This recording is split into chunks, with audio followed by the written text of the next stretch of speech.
Find a quadratic formula from its graph. If we are given sufficient information on or about a graph, we can determine the quadratic formula in whatever form required. So let's look at these problems here. They want me to find the equation of the quadratic with the given graph. So as we learned before, there's two really big formulas we use a lot with quadratics. Well, actually three, but we'll focus on two right, for this one. We have one that's in factored form,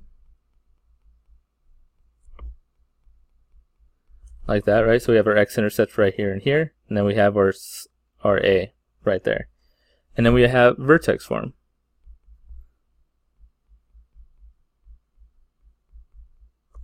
Where we have a vertex h and k, and then we have our a right there, the coefficient. So these are two forms we use the most. Look at first example a here. We want to find an equation for this. Well, we have our x-intercepts. X equals -1 and x equals 3. So we're going to use this formula since it gives us, it's what we use when we have x-intercepts. So just off of this, I have a b and a c. So my equation is going to be this now. Y equals, problem a x minus -1, x minus 3, which we could simplify to a x plus 1, x minus 3. So now we got to figure out, so we're almost done. We're almost filled this out. All we need to figure out is that a. So the way you find the a is you find another point on your graph and then you're sub it in. In our case, we have this y-intercept right here, this point right there that is 0, 3. So we're going to plug that point into this equation right here. We have an x and a y, so we're going to sub that in for x and y accordingly. We have 3 equals a, 0 plus 1, 0 minus 3, which is 1 and -3. So if we simplify that, we get 3 equals -3a, right? 1 times -3 times a, divided by -3, and a equals -1. So we have to sub that in to finish our answer right here. So we're going to plug -1 right there, and our answer is y equals -1, x plus 1, x minus 3. So that's how you write an equation if you have the x-intercepts. Now look at the next one. I actually have one x-intercept, and I have a y-intercept, and I have the y-intercept. So there's actually two ways about this. You could plug into the formula. You have a double root, so this would be 2 and 2. Or you can plug in the vertex formula. And we're going to try this one, so it's a little different. So our vertex right here would be the point 0, 2, 0. Right, so I'm going to type that in for my vertex formula right here. So y equals a x minus 2 squared plus 0. And just like before, all I have to do now is find my a. So you have to find another point that's not the vertex and to plug it in or sub it in. And we have an 8 right there. So we have the y-intercept, 0, 8. Now, both of these cases have been a y-intercept. It doesn't have to be though. It could be any point on the graph. And just same idea. Plug it in for x and y. Figure out what a is. So for us, let's see. It's going to be 8. It's going to be 0 for x. And we just simplify this a bit. So 8 equals a -2 squared, which gets me 8 equals 4a, right? 4 times a divided by 4, and we get 2. And just like before, let's sub it in. Get our final answer. Y 2 x minus 2 squared plus 0. Of course, you don't need the plus 0. And that'll be the equation for that. Okay, so let's move on. Similar idea. Look at the next one here. Find the equation of the quadratic with the given graph. Now, look what's different about this one. I have a y-intercept again. It doesn't actually need to be a y-intercept, but keep on giving us y-intercept. I have one x-intercept. I do not have the other, but I do have the axis symmetry. Axis symmetry is the key to this problem, because that's going to help me find the other vertex. Remember what we learned before? Axis symmetry is exactly in the middle or halfway between. Probably better, more correct way of saying it. The x-intercepts. In this case, we go from -2 to 1. That is 3 spots, right? 1 minus -2 is 3. So that means that this x-intercept is going to be 3 spots away from that. So 1 plus 3 would be 4. So now my x-intercepts are -2 and 4. Right? Again, just to recap, my axis symmetry is at 1. I know it's halfway between my x-intercepts, so if I know the distance from 1 to -2 is 3, distance from my symmetry to the other x-intercept will also be 3, so 1 plus 3 is 4. So those are my x-intercepts. Other than this, it's the exact same problem as last time. So if we're going to solve it, all we got to do is write our basic equation. And again, I have x-intercepts, so we'll use this equation this time. You only want to use h and k for you have a vertex. So that's why it messed up right there. Anyway, now I have my x-intercept, so I'm plugging -2, and I'm going to plug in 4. And since I know the deal already, I'm going to actually solve for a right now. Right, here's my other point, 0, 16. Again, doesn't necessarily always have to be the y-intercept. It just happens to be in every single example we've done so far. We're going to plug that in for x and y to find a. So x is 0, and I get 16. So I get 16 equals a, -2, -4. That's actually a +2, double negatives. So I get 16 equals -8a divided by -8, and a equals -2. And as always, rewrite it, because that's the question. Y equals -2, x plus 2. I almost messed that up earlier, right? Plugging a -2 in, so negative makes it a +2, and x minus 4. And that's our equation. X example. So this one don't have a picture, we actually just have words. So let's see it. Find the equation of a quadratic whose graph cuts the x-axis at 4, -2. Those are my x-intercepts. And which passes through the point 2, -20. Finally a point that's not the y-intercept. Give your answer in the form of that. So it's actually very similar to the problem we just did. So right here, this is the other form I was talking about. This is standard form. I want to put this in standard form at the end. That's a nice line. So just like before, we have our x-intercepts, so we're going to use this equation.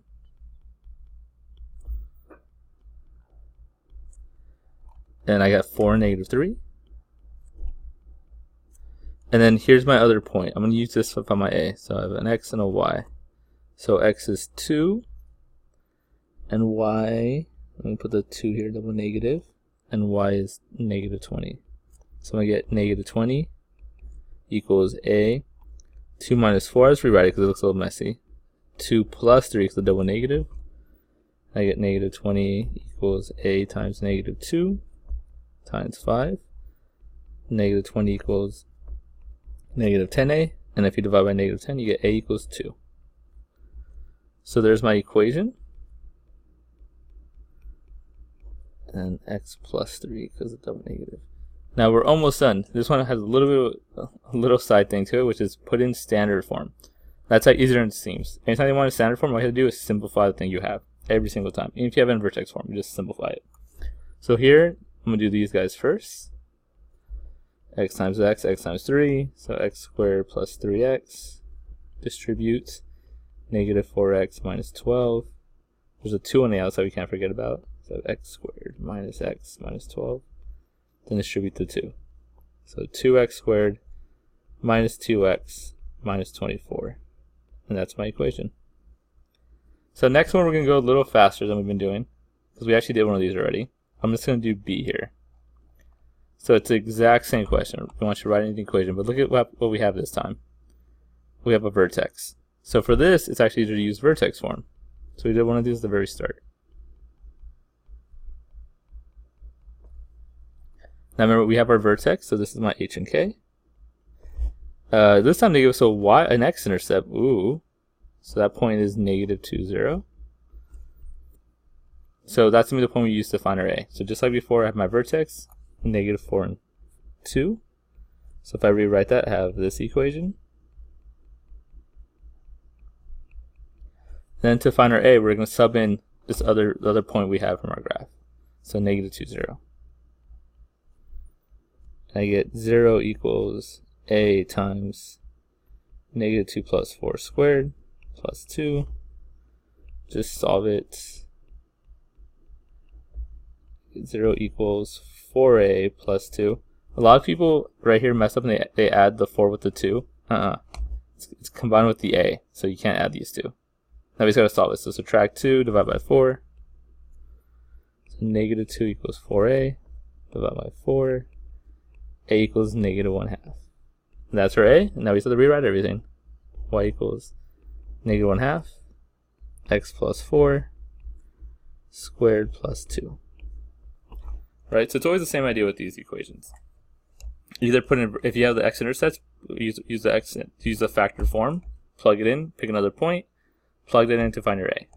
If you have a vertex, then you can use the vertex form, plug in your vertex, and then find another point on the graph, plug that in for x and y to find your A.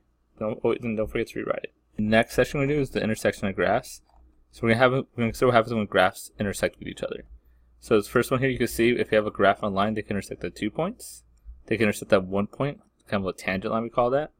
Or they could not intersect at all. There'd be no solution there. So with the first one here. Find the coordinates of a point of intersection of the graphs with the equations y equals x squared minus x and y equals x minus 3. So the general thing we should know about all math questions, when things intersect, we set them equal to each other.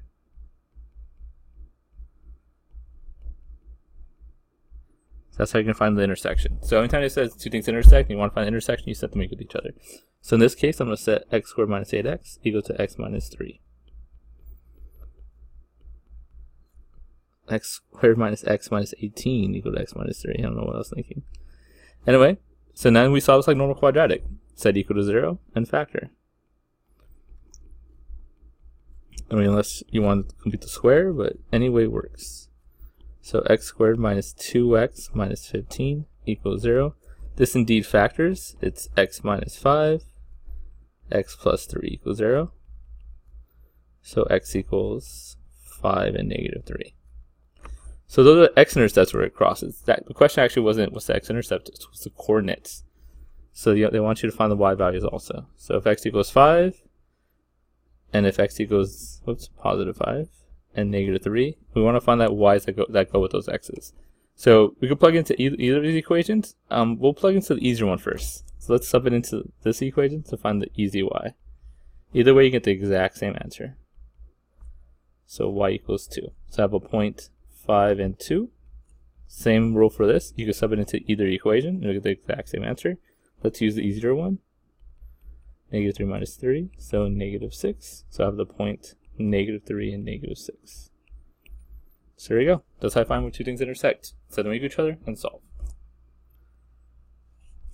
Next equation, example here. Now we have two parabolas.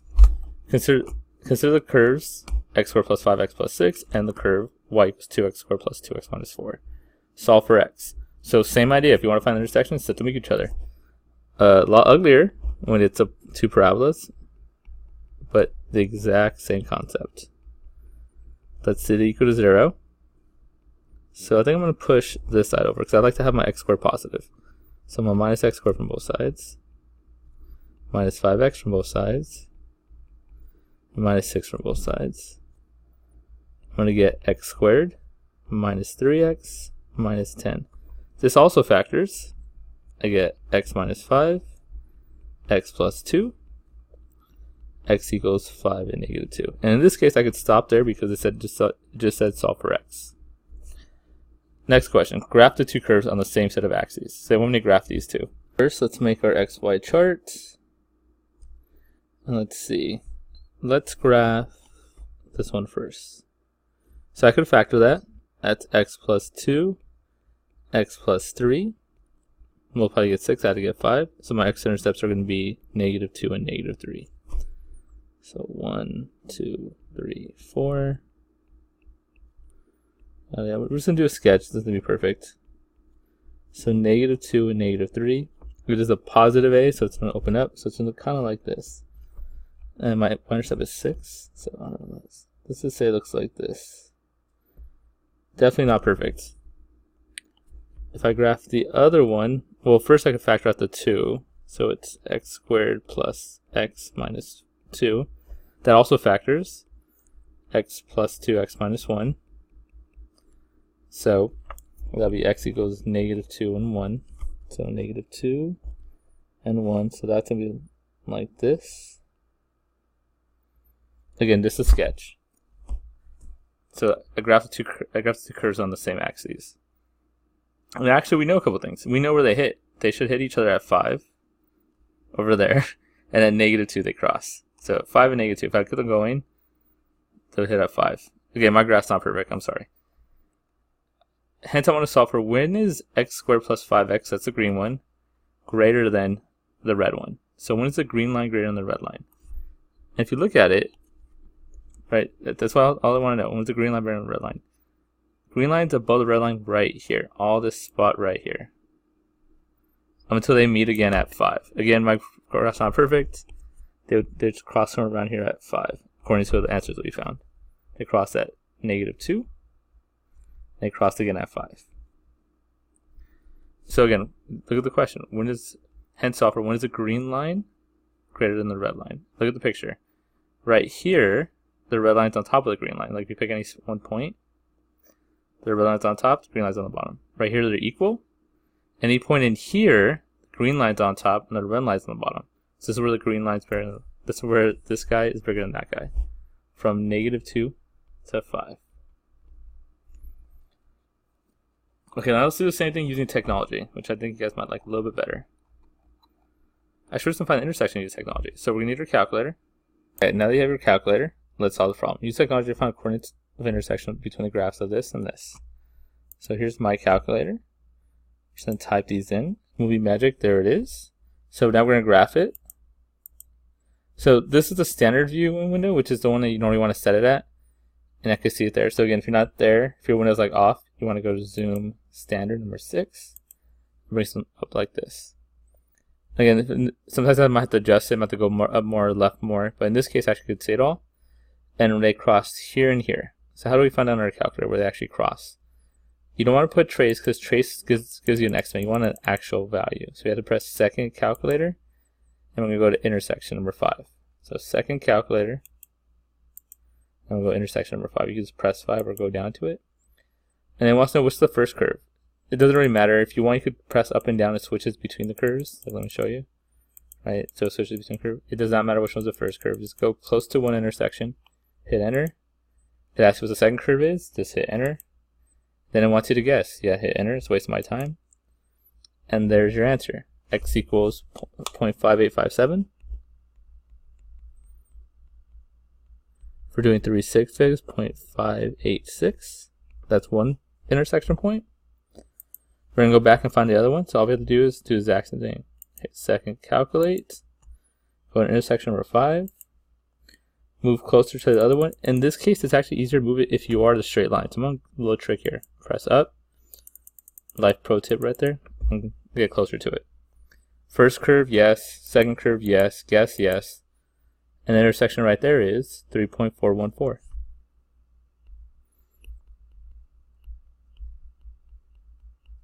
If I'm doing 3 sig figs, 3.41. So those are my intersections using a calculator.